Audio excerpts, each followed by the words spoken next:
കരുത്തോടെ വീരപുത്രൻ.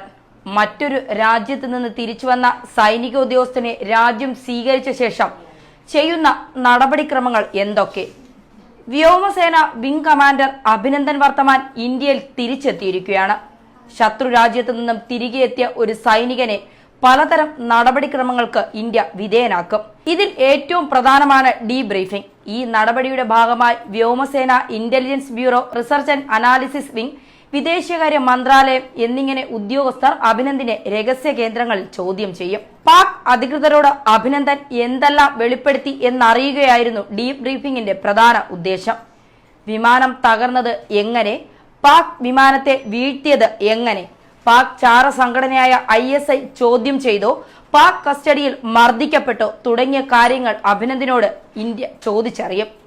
ചോദ്യം ചെയ്യലിന് മനഃശാസ്ത്രജ്ഞന്റെ സഹായവും ഉണ്ടാകും. അഭിനന്ദന്റെ മനസാന്നിധ്യവും പരിശോധിക്കും. പിന്നീട് മാധ്യമങ്ങൾ സമീപിക്കുമ്പോൾ എന്തെല്ലാം കാര്യങ്ങൾ വെളിപ്പെടുത്തണമെന്നതിനെക്കുറിച്ചും ഉദ്യോഗസ്ഥർ അഭിനന്ദന് വിശദമായ ക്ലാസ് എടുക്കും. തുടർന്ന് പാകിസ്ഥാനിൽ നേരിട്ട അനുഭവങ്ങളെക്കുറിച്ച് സൈനികമായ ചോദ്യം ചെയ്യലും ഉണ്ടാകും. പോർ വിമാനം തകർന്ന് രക്ഷപ്പെടുന്ന ഘട്ടത്തിൽ പൈലറ്റിന് വലിയ ക്ഷതമേൽക്കാൻ സാധ്യതയുണ്ട്. പൈലറ്റ് മാത്രം യാത്രക്കാരനായ MiG-21 ബൈസൺ വിമാനമാണ് അഭിനന്ദൻ പറത്തിയിരുന്നത്. F-16 വിമാനം വെടിവെച്ചിടുന്നതിനിടയിൽ സ്വന്തം വിമാനം തകർന്നു. ഇത്തരം ഘട്ടങ്ങളിൽ വിമാനത്തിൽ നിന്ന് പാരച്യൂട്ട് ഉപയോഗിച്ച് ചാടാനുള്ള ശ്രമത്തിലാണ് പൈലറ്റിന് നട്ടലിനും മറ്റും ക്ഷതമേൽക്കുക.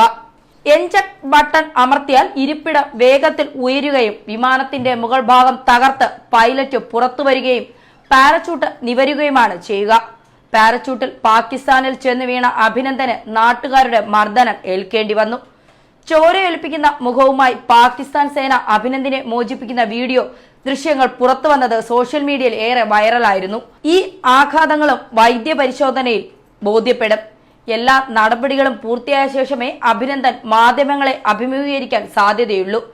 അന്യരാജ്യത്തിന് ഏതെങ്കിലും രഹസ്യ വിവരങ്ങൾ കൈമാറിയിട്ടുണ്ടോ, അവിടത്തെ പെരുമാറ്റം തുടങ്ങിയവ സംബന്ധിച്ചാണ് സേനാ വിവരങ്ങൾ ആരായുക. സൈനികരെ കൈമാറുന്ന നടപടിയിലും അന്താരാഷ്ട്ര മാനദണ്ഡങ്ങൾ പ്രകാരം വൈദ്യപരിശോധന നിർബന്ധമാണ്.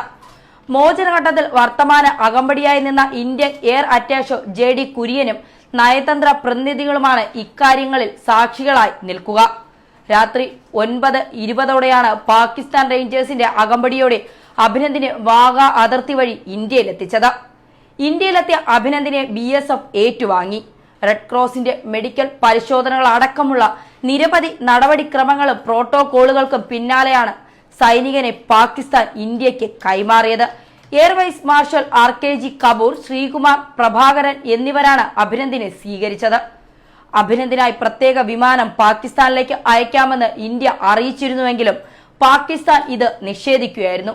വൻ സുരക്ഷയോടെയാണ് അഭിനന്ദനെ ഇന്ത്യക്ക് കൈമാറാനായി വാഗയിലെത്തിച്ചത്. ലാഹോറിൽ നിന്ന് വാഗ അത്താരി അതിർത്തിയിലേക്കുള്ള വഴിയിൽ ഇന്ത്യൻ ഹൈക്കമ്മീഷനിലെ ഉദ്യോഗസ്ഥരും അഭിനന്ദനൊപ്പമുണ്ടായിരുന്നു. നാട്ടിലേക്ക് തിരികെ എത്തുന്ന വേളയിലും പതറാതെ തല ഉയർത്തിപ്പിടിച്ചു നിന്നത് ആ മുഖത്ത് ഉത്കണ്ഠയോ ഭാവഭേദങ്ങളോ ഒന്നും ഉണ്ടായിരുന്നില്ല. ഉറച്ച മനസ്സും കാൽവയ്പുകളുമായി BSF ജവാന് ഹസ്തദാനം ചെയ്ത് വാഗ അതിർത്തിയിലേക്ക് സംയുക്ത ചെക്ക് പോസ്റ്റ് മറികടന്ന് അഭിനന്ദൻ ഇന്ത്യയിലേക്ക് കടന്നു വന്നു. ഇന്ത്യയുടെ എയർ അറ്റാഷെ JD കുര്യനൊപ്പമാണ് വിംഗ് കമാൻഡർ അഭിനന്ദൻ വർത്തമാൻ വാഗ അതിർത്തിയിലെ പാകിസ്ഥാൻ ഭാഗത്തെത്തിയത്. വ്യോമസേന യൂണിഫോമിലായിരുന്നില്ല, പാന്റും കോട്ടുമായിരുന്നു വേഷം. സംയുക്ത ചെക്ക് പോസ്റ്റിന് അല്പം അകലെയായി അവർ നിന്നു. പാകിസ്ഥാൻ റേഞ്ചേഴ്സിന്റെ ഒരു സൈനികൻ ചെക്ക് പോസ്റ്റിലേക്ക് നടന്നു വന്ന് BSF ജവാനിൽ നിന്ന് രേഖകൾ ഒപ്പിട്ട് വാങ്ങി മടങ്ങി. കൈമാറുന്ന വിവരം പ്രഖ്യാപിച്ചു. തുടർന്ന് ചെക്ക് പോസ്റ്റിലേക്ക് എത്തിയ അഭിനന്ദനെ ഹസ്തദാനം ചെയ്ത് സ്വീകരിച്ച BSF ജവാന്മാർ കെട്ടിപ്പിടിച്ച് വാഹനത്തിലേക്ക് കൊണ്ടുപോയി. അവിടെ നിന്ന് സുരക്ഷ അകമ്പടികളോടെ ഡൽഹിയിലേക്ക് പുറപ്പെട്ടു. അഭിനന്ദനെ സ്വീകരിക്കാനായി വ്യോമസേനയിലെ ഉന്നത ഉദ്യോഗസ്ഥരും മാതാപിതാക്കളും 100 കണക്കിന് ആളുകളും വാഗ അതിർത്തിയിലെത്തിയിരുന്നു. അഭിനന്ദനെ സ്വാഗതം ചെയ്യാൻ 20,000-ഓളം ഇന്ത്യക്കാർ വാഗ അതിർത്തിയിൽ എത്തിയിരുന്നു. കഴിഞ്ഞ ദിവസം രാവിലെ തമിഴ്നാട്ടിലെ ഹോം ഗാർഡുകൾ ചെന്നൈയിലെ കാളികാംബ ക്ഷേത്രത്തിൽ അഭിനന്ദനായി പ്രത്യേക പ്രാർത്ഥനകളും പൂജകളും നടത്തിയിരുന്നു. വിംഗ് കമാൻഡർ അഭിനന്ദൻ വർത്തമാന്റെ ജന്മനാടായ തിരുവണ്ണാമലയിലും അദ്ദേഹം ഇപ്പോൾ താമസിക്കുന്ന ചെന്നൈയും അഭിമാനപുത്രന്റെ മടങ്ങിവരവ് ആഘോഷമാക്കിയത് പടക്കം പൊട്ടിച്ചും മധുര പലഹാരങ്ങൾ വിതരണം ചെയ്തും വർണ്ണപ്പൊടികൾ വാരി വിതറിയുമായിരുന്നു. അഭിനന്ദൻ അങ്ങയെ ഓർത്ത് അഭിമാനിക്കുന്നുവെന്നെഴുതിയ ബാനറുകളുമായാണ് കുട്ടികൾ എത്തിയത്. തിരുവണ്ണാമലയിലെ ജൈന ക്ഷേത്രങ്ങൾ കഴിഞ്ഞ ദിവസം പൂജയും നടന്നു. ചെന്നൈ പാരീസിലെ പ്രസിദ്ധമായ കാളികാമ്പൽ കോവിൽ തമിഴ്നാട് ഹോംഗാർഡിന്റെ നേതൃത്വത്തിൽ നടത്തിയ പൂജയിൽ നൂറുകണക്കിന് ആളുകൾ പങ്കെടുത്തു. സുരക്ഷിതനായി തിരിച്ചെത്തുന്നതിനായി അഭിനന്ദന്റെ ഫോട്ടോ ഉൾപ്പെടെ വച്ചായിരുന്നു പൂജ. അഭിനന്ദന്റെ മാതാപിതാക്കൾ കഴിഞ്ഞ ദിവസം രാത്രി തന്നെ ഡൽഹിയിലേക്ക് പോയെങ്കിലും അവർ താമസിക്കുന്ന മാടമ്പക്കം ജൽവായു വിഹാറിലെ വീടിന് മുന്നിൽ ആഘോഷത്തിന് കുറവുണ്ടായില്ല. വാർഡ് കൗൺസിലർ ഉൾപ്പെടെ നേതൃത്വം നൽകാനെത്തി. ജൽവായു വിഹാർ എയർഫോഴ്സ് കോളനിയിലെ സുരക്ഷാ ജീവനക്കാർ ജനാർദ്ദനും ആഘോഷം കുറച്ചില്ല. ഒത്തുകൂടിയവർക്കെല്ലാം ചോക്ലേറ്റ് വിതരണം ചെയ്തു. ലോക ശ്രദ്ധ നേടിയ വിംഗ് കമാൻഡർ അഭിനന്ദൻ വർദ്ധമാനെ കാത്തിരിക്കുന്നത് വലിയ സേന ബഹുമതികളാണ്. ഒപ്പം ആ സാഹസികത വൈകാതെ സിനിമയാകാനും സാധ്യതയുണ്ട്. അഭിനന്ദന്റെ കഥ പ്രമേയമാക്കി സിനിമയ്ക്ക് ടൈറ്റിലുകൾ ഇതിനകം ബുക്ക് ചെയ്തു കഴിഞ്ഞു. യുദ്ധസമാനമായ സാഹചര്യങ്ങളിൽ സാധാരണ സാഹസികതയും മനോധൈര്യവും കാണിച്ചത് മുൻനിർത്തി മഹാവീർ ചക്ര പോലുള്ള ബഹുമതികൾ അഭിനന്ദന് നൽകിയേക്കാം.